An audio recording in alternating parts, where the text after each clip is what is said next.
저는 박정희 대통령의 주도사를 맡게 되어서 영광입니다. 저는 대통령께서 서거하신 1979년으로부터 10년 뒤인 1989년에 태어났습니다. 오늘 이 자리를 빌어서 이 10년이라는 시간의 공백에도 불구하고 제가 박정희 대통령을 열렬히 존경하게 됐던 계기와 그분의 삶이 현재를 살아가는 우리에게 어떤 메시지를 던지는가에 대해서 말씀드리고자 합니다. 올해 32살이 된 저는 당연하게도 대통령의 생전 육성도 얼굴도 볼 수 없었습니다.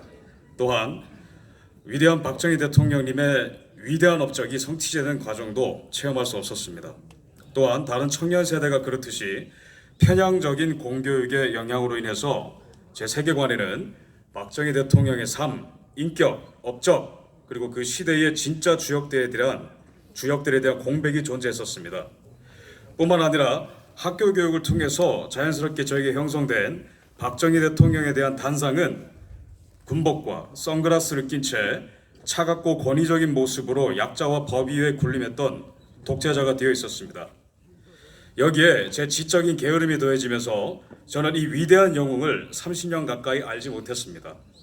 하지만 저는 운이 좋게도 역사의 진실을 통해서 박정희 대통령의 삶, 업적, 그리고 인격을 배우고 간접적으로 경험할 수 있었습니다. 제가 이 역사의 진실을 통해서 알게 된 박정희 대통령은 독재자가 아니라 살아있는 모든 생명을 사람했던 사람이었습니다. 또한 그는 권위주의 리더십이 아니라 언제나 약자와 서민들을 가까이 했던 탈권위적인 지도자였으며 시대를 꿰뚫는 통찰을 가진 분이었으며 포기를 몰랐던 불굴의 정신의 소유자요, 어떤 강대국 지도자 앞에서도 당당했던 대한민국이 낳은 불세출의 영웅이요, 자랑스러운 지도자요, 우리 청년들이 따라야 할 롤모델임을 알게 됐습니다. 박정희 대통령을 공부한 뒤로 저는 경남 같은 대한민국의 역사를 온몸으로 부딪히며 헤쳐나간 박정희 대통령님을 온 마음 다해서 존경할 수밖에 없게 되었습니다. 박 대통령의 피와 눈물과 땀은 이 나라의 경제, 교육, 예술, 안보, 복지 등 대한민국의 근간을 창조했습니다. 이 반석 위에 대한민국의 자유와 번영은 꿈틀거리며 꽃을 피웠고, 이 반석 위에 저 같은 청년들의 자유와 안전 그리고 꿈이 살아 숨쉴 수 있다고 생각합니다. 이것이 박정희라는 거목이 만들어낸 열매들의 일부라고 생각합니다. 당연한 기결이지만 저 김성원은 박정희 대통령께 너무나 큰 빚을 지고 있다고 생각하기에 그의 정신을 미약하나마 계승하는 것으로서 그분에 대한 빚을 갚고자 합니다. 아직도 서점의 한켠에 서서 박정희 각하께서 집필하신 우리 민족의 나갈 길을 읽고 느꼈던 충격을 잊지 못합니다. 박정희 대통령의 정신세계는 2020년을 살아가는 제가 현재 대한민국을 바라보면서 갖고 있었던 이런 산발적인 고민의 집약과도 같았습니다. 이러한 정신적인 동질감에 사로잡힌 저는 대통령 이전에 인간 박정희를 들여다보게 됐습니다. 우리 민족의 나갈 길 이 책의 한 단어, 한 문장 한 문장에는 아프리카보다 못 사는 이 나라 이 민족의 가난, 게으름, 서름, 그리고 아픔에 대한 한 사나이의 통렬한 고찰이 있었으며, 더 나아가 조선 500년 역사의 병폐에 대한 한 사나이의 거룩하면서 절제된 분노가 서려 있었습니다. 하지만 대통령께서는 한탄과 분노에서 멈추지 않았습니다. 당신께서는 외면할 수 없는 이 민족의 시대적 사면을 맨눈으로 바라보았고, 이 맨눈에는 한 남자의 기계와 순수한 열정이 불꽃처럼 타오르고 있었습니다. 대통령께서는 이 모든 회한과 분노를 당신의 한 몸을 산화시킴으로써 대한민국의 번영과 승리와 성취로 승화시켰습니다. 제가 좋아하는 박 대통령의 명언 중 하나는 중단하는 자는 승리하지 못한다입니다. 박 대통령의 이러한 집념과 헌신은 1인당 국민소득이 82달러밖에 안 됐던 이 가난한 나라를, 기아에 허덕이던 이 나라를 현재는 GDP 12위의 국가로 성장시켰습니다. 다들 잘 아시는 대로 박정희 대통령 집권 당시에 대한민국 1인당 소득은 우간다, 방글라데시, 에티오피아, 토고, 파키스탄과 비슷한 수준이었습니다. 이 가난하고 헐벗었던 나라가 이제는 전 세계 개발국들의 롤모델이 되었습니다. 또한 이들에게 코리안 드림을 선사하는 존재가 되었습니다. 누구의 동정도 받지 못한 채 역사의 뒤안길로 사라진 조선의 뒷모습이 무색해질 만큼 대한민국 마치 미국의 별명 언덕 위의 도성처럼 높이 비상하게 되었습니다. 하지만 이 나라는 다시 한번 당신 같은 지도자를 필요로 하는 상태가 되었습니다. 그러한 시대를 맞이했습니다. 왜냐하면 자신들의 권력 유지와 가짜 평화 앞에 전 국민의 생명을 담보로 잡는 자들이 이 나라의 근간을 흔들고 있기 때문입니다. 이 세력은 자국민의 죽음을 가짜 평화를 위한 밑거름으로 생각하며 이 나라의 국부를 해체하고 있으며 대한민국 안보의 근간이 되는 한미동맹의 파기를 위해 전진하고 있으며 또한 이 나라의 자랑스러운 역사의 발자취를 모조리 삭제하려고 동분서주 뛰고 있습니다. 하지만 진짜 위기는 이런 총체적 위기를 위기로 인식하지 못하고 있는 국민들이 여전히 다수라는 현실일 것입니다. 그렇지만 이 모든 위기는 박정희 대통령께서 이 나라를 이끄실 때 마주했었던 위기의 연장선상에 있는 것이요, 당신께서 이미 싸워서 이기신 문제들입니다. 그러므로 우리는 이 나라 전체에 박정희 정신의 부활을 필요로 합니다. 첫째로 우리는 박정희 대통령의 독립자존 정신을 계승해야 합니다. 이승만 대통령과 마찬가지로 박정희 대통령의 평생의 고민은 독립이었습니다. 박정희 대통령은 우리 민족의 나갈 길에서 다음과 같이 말씀하셨습니다. 우리는 개인으로서 정부나 그 밖에 다른 어떤 힘이 스스로를 다스리기를 바라지 말고 스스로 다스려야 할 것이다. 참된 자유란 자기가 자기를 다스리는 데서만 이룩되는 것이다.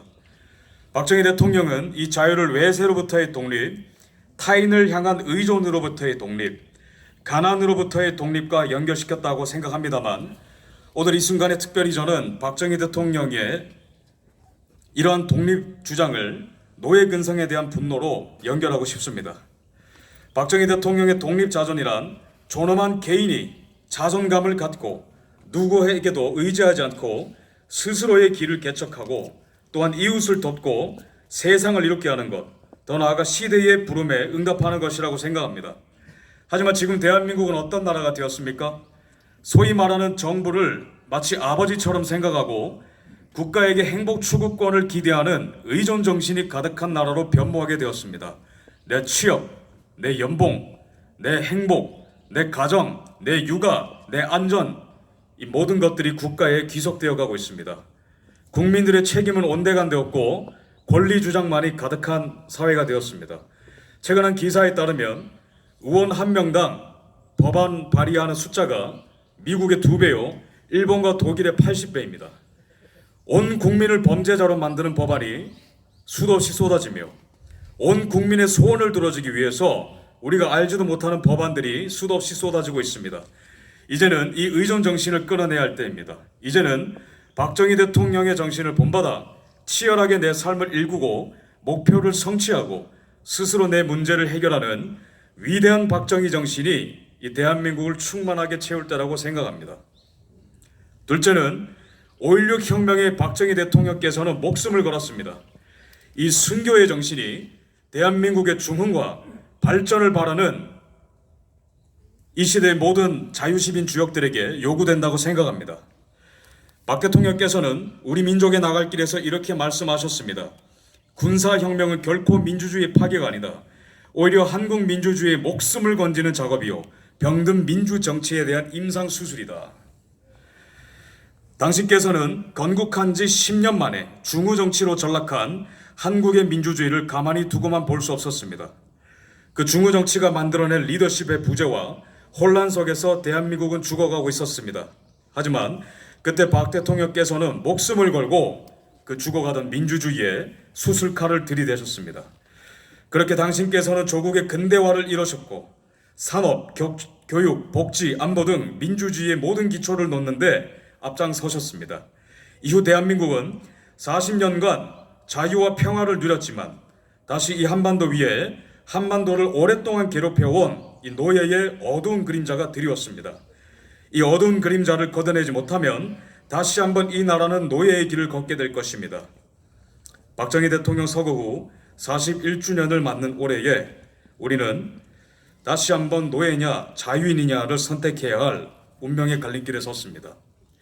하지만 우리가 당황하거나 겁먹지 않을 수 있는 이유는, 오히려 당당하고 용맹하게 싸울 수 있는 이유는 이미 이 전쟁을 싸워서 승리하신 박정희 대통령께서 우리 앞에 서 계시기 때문입니다.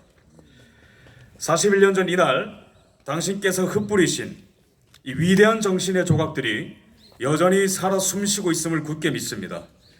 이 정신이 계승되는 한 우리는 승리하고 또 승리하게 될 것임을 굳게 믿습니다. 6.25 전쟁을 방불케 하는 이 정신의 전쟁의 대립이 그 어느 때보다 격화되고 있는 지금 이때에 박정희 대통령의 염원처럼 이승만 대통령께서 1954년 미국 상하원 합동연설에서 말씀하신 것처럼 이 인류가 우리의 이 결정을 기다리고 있습니다. 자유를 갈망하는 우리의 결정을 기다리고 있습니다. 대한민국의 결정을 기다리고 있습니다. 우리의 각성을 기다리고 있습니다. 이 각성이, 이 위대한 박정희의 정신이 한반도 통일로 이어질 때에 한 알의 밀알되어서 이 땅에 심겨진 박정희 대통령이라는 거목과 이 나무의 열매들이 이 한반도 전체에 더욱 찬란하게 빛날 것임을 굳게 믿습니다.